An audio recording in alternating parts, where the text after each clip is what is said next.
नमस्कार। आता जी मी माहिती तुम्हाला सांगणार आहे ती खूप आवश्यक आहे। आवश्यक यासाठी आहे की त्यात तुम्हाला नेमकं तुमच्यासोबत उपचाराच्या नावाखाली काय होतंय हे समजणं आवश्यक आहे। कोरोना काळामध्ये अनेक भयग्रस्त करणाऱ्या घटना घडत आहेत आणि त्याबाबतच्या उपायात नेमकं काय करायचं हे आपल्याला समजत नाही। आम्ही औरंगाबादचे जिल्हा शल्य चिकित्सक डॉक्टर सुंदर कुलकर्णी यांच्यासोबत एका विषयानंतर थोड्याशा गप्पा मारल्या आणि त्यातून त्यांनी जे सांगितलं ते तुमच्या समोर मांडतो आहोत। अर्थात हा वैद्यकीय सल्ला नाही, पण वैद्यकीय प्रोटोकॉल मात्र नक्की आहे। अन्य कोणालाही घाबरून जाण्याची गरज नाही। वस्तुस्थिती काय आहे हे सांगण्यासाठी डॉक्टर सुंदर कुलकर्णी यांनी सांगितलेला फॉर्म्युला आपल्या समोर आणतो आहोत। सगळ्यात पहिल्यांदा डॉक्टर सुंदर कुलकर्णी यांनी सिटी स्कॅन करणाऱ्यावर मोठी बंधनं आणलेली आहेत। मुळात सिटी स्कॅन मशीनचा वापर कोविड आणि नॉन कोविड अशा दोन्ही पेशंटसाठी एकाच वेळी होऊ लागलेला आहे। डॉक्टर असा दावा करतात की कोविड रुग्णाची सिटी स्कॅन केल्यानंतर मशीन सॅनिटाईज केली जाते आणि त्यानंतरच ती वापरली जाते। मुळात हे लक्षात घेतलं पाहिजे की सिटी स्कॅन मशीन एका अशा रूममध्ये असते जी AC असते आणि AC रूममध्ये जेव्हा कोविड रुग्ण जातो तेव्हा कदाचित सॅनिटाईज केलेल्या मशीनमुळे धोका होऊ शकणार नाही, पण वातावरणामध्ये जे कोविडचे विषाणू असतात तेच विषाणू पुढच्या नॉन कोविड रुग्णाला त्रासदायक ठरू शकतात। त्यामुळे सिटी स्कॅन मशीन कोविड रुग्णासाठी वेगळी आणि नॉन कोविड रुग्णासाठी वेगळी असावी असा नियम नव्यानं डॉक्टर सुंदर कुलकर्णी यांनी औरंगाबादमध्ये केलेला आहे। आता त्यापुढे जाऊन कुठे रेमडेसिवीरची आवश्यकता आहे, कुठे सिटी स्कॅनची आवश्यकता आहे याबाबत सुंदर कुलकर्णी यांनी ॲनालायझरला अधिक स्पष्टपणे माहिती दिलेली आहे।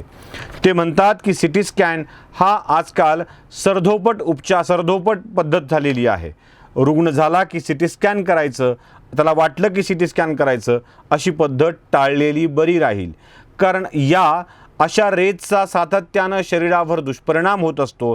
त्यामुळे ते कधी करावं याचं देखील भान ठेवलं पाहिजे। काही गोष्टी साध्या एक्सरेमधून देखील समजू शकतात। सिटी स्कॅन हे एक्सरेपेक्षा आधुनिक तंत्र आहे। यात ते माहिती अशी देत आहेत की जेव्हा जेव्हा वाटेल तेव्हा तेव्हा सिटी स्कॅन करणं योग्य नव्हे। ज्या रुग्णाला लक्षणे आहेत म्हणजे त्यांनी आपली पहिल्यांदा अँटीजन किंवा RT-PCR टेस्ट करून घेणं आवश्यक आहे। ज्या रुग्णाला अँटीजन किंवा RT-PCR टेस्टच्या शिवाय विनाकारण सिटी स्कॅन आधी करावा वाटतो ती पद्धत सर्वथा चूक आहे। अँटीजन किंवा RT-PCR मध्येच तुम्ही कोविड बाधित आहात की नाही हे लक्षात येईल आणि त्यानंतरच तुमचे उपचार सुरू होतील। त्यामुळे आधी सिटी स्कॅन करणं अयोग्य आहे असं जिल्हा शल्यचिकित्सक डॉक्टर सुंदर कुलकर्णी सांगतात। सिटी स्कॅन करायचाच असेल तर कोरोनाबाधित झाल्याच्या आणि उपचार सुरू झाल्यानंतरच्या 5व्या दिवशी सिटी स्कॅन करण्यात यावा, म्हणजे ज्यात तुमच्या फुफ्फुसाची नेमकी स्थिती काय आहे ते समजू शकेल। तो केलाच पाहिजे असं बंधनकारक नाही। तुमच्या लक्षणांमध्ये फारसा फरक पडत नसेल किंवा त्रास होत असेल तर 5व्या दिवशी सिटी स्कॅन केलं जावं असं डॉक्टर सुंदर कुलकर्णी यांचं म्हणणं आहे। रिपोर्ट निगेटिव्ह असेल, अन्य आजार असतील तर नाहक सिटी स्कॅन करू नका असाही सल्ला ते देत आहेत। आता या सगळ्यामध्ये मोठी गोष्ट अशी आहे की जेव्हा तुमचा स्कोअर सिटी स्कॅनमधून लक्षात येतो तेव्हा ते ठरवतात की रेमडेसिवीरची आवश्यकता आहे की नाही। आपल्याकडं कोविड झाल्याबरोबर रेमडेसिवीर उपलब्ध होईल का हे तपासलं जातं। रेमडेसिवीर लागेल असं डॉक्टरकडून सांगण्यात येतं आणि मग एका रुग्णाचे 4-5 नातेवाईक रेमडेसिवीरच्या शोधामध्ये बाहेर पडतात। एक रुग्ण 5 इंजेक्शन, 4 नातेवाईक, गरज वाटू लागते 20 इंजेक्शनची आणि मग खूप मागणी आहे म्हणून त्याचं शॉर्टेज व्हायला सुरुवात होतं, ब्लॅकनं विक्री सुरू होते। सुंदर कुलकर्णी यांनी फॉर्म्युला जो सांगितला आहे तो लक्षात घ्या। 0 ते 8 या दरम्यान स्कोअर असेल तर रेमडेसिवीर देण्याची अजिबात आवश्यकता नाही। 0 ते 8 असलेल्यांनी रेमडेसिवीरचा आग्रह डॉक्टरला करू नये आणि डॉक्टरनी देखील तसा आग्रह करू नये।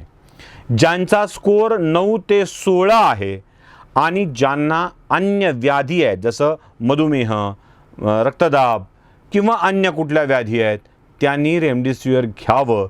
ज्यांना 9 ते 16 असा स्कोअर आहे पण अन्य कोणत्याही व्याधी नाहीत त्यांना रेमडेसिवीर घेण्याची गरज नाही, असंही स्पष्टपणे डॉक्टर सुंदर कुलकर्णी सांगतात. 17 ते 25 या दरम्यान ज्यांचा स्कोअर आहे त्यांना रेमडेसिवीरची अत्यंत आवश्यकता असते आणि याच रुग्णांनी रेमडेसिवीर घेतलं पाहिजे. मुळात या सगळ्या गोष्टी डॉक्टर सुंदर कुलकर्णी सांगतायत त्याबाबतची तपासणी, त्याबाबतचं अवलोकन किंवा त्याच्यावरती मॉनिटरिंग ही मनपानं करायची असते. आता मनपाचे आयुक्त म्हणजे महानगरपालिका क्षेत्रामध्ये मनपाने करायची असते. मनपाचे आयुक्त डॉक्टर नसतात, पण मनपाकडं एक वैद्यकीय अधिकारी असतात जे प्रमुख डॉक्टर असतात, त्यांनी हे मॉनिटरिंग करायचं आहे. बॉम्बे नर्सिंग ॲक्ट आणि PCPNDT ॲक्ट जो आहे तो या सगळ्यावर मॉनिटरिंग करण्यासाठी म्हणजे मशीन ज्या मशीन आहेत आपल्या सिटी स्कॅनच्या मशीन, सोनोग्राफी मशीनच्या, सिटी स्कॅनच्या मशीन, या सगळ्यावरती या ॲक्ट अंतर्गत तुम्हाला नियंत्रण करता येऊ शकतं. त्यामुळं रेमडेसिवीर कधी डॉक्टर देत आहेत, रुग्णांना ती आवश्यकता आहे का, या सगळ्या विषयाचा अभ्यास करूनच किंवा त्याच्या प्रोटोकॉलला बघूनच ते दिलं गेलं पाहिजे. आपल्याकडं एक तर रुग्ण आग्रह करतोय किंवा डॉक्टरांनाच रेमडेसिवीर द्यावं असं वाटतंय, म्हणून रेमडेसिवीरची मागणी वाढू लागलेली आहे. मुळात 0 ते 16 या स्कोअरपर्यंत कोणत्याही व्याधी नसतील तर रेमडेसिवीर देण्याची गरज नाही. व्याधी असतील आणि 9 ते 16 असेल तरच ते द्यावं लागेल. 17 ते 25साठी ते आवश्यक आहे, पण 0 ते 8 यामध्ये तुम्ही कसेही असलात, व्याधिग्रस्त असलात तरीसुद्धा तुम्हाला रेमडेसिवीर घेण्याची गरज नाही.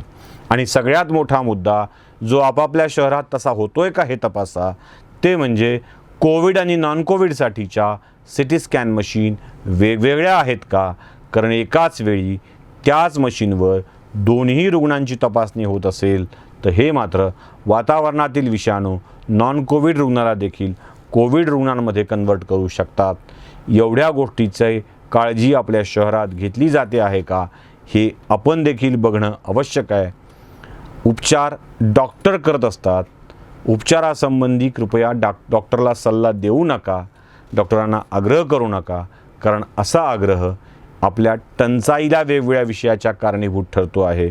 म्हणून केवळ उगीच काळजी करत, उगीच प्रिकॉशन म्हणून काहीतरी ठेवण्यापेक्षा बफर स्टॉक ठेवायला, हे काही अन्नाचा स्टॉक नाही आहे, हा उपचाराचा स्टॉक आहे. त्यामुळं भयग्रस्त होऊन उगाच दिलं पाहिजे, हे केलं पाहिजे असं म्हणून व्यवस्थेवरचा ताण वाढवू नका आणि स्वतःच्या मनावरचाही ताण वाढवू नका, एवढीच विनंती या निमित्तानं तुम्हाला करायची आहे.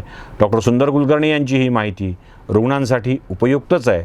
ही आमची माहिती नाही, ही वैद्यकीय माहिती आहे एवढं सांगतो आणि तुर्तास इथे थांबतो. धन्यवाद.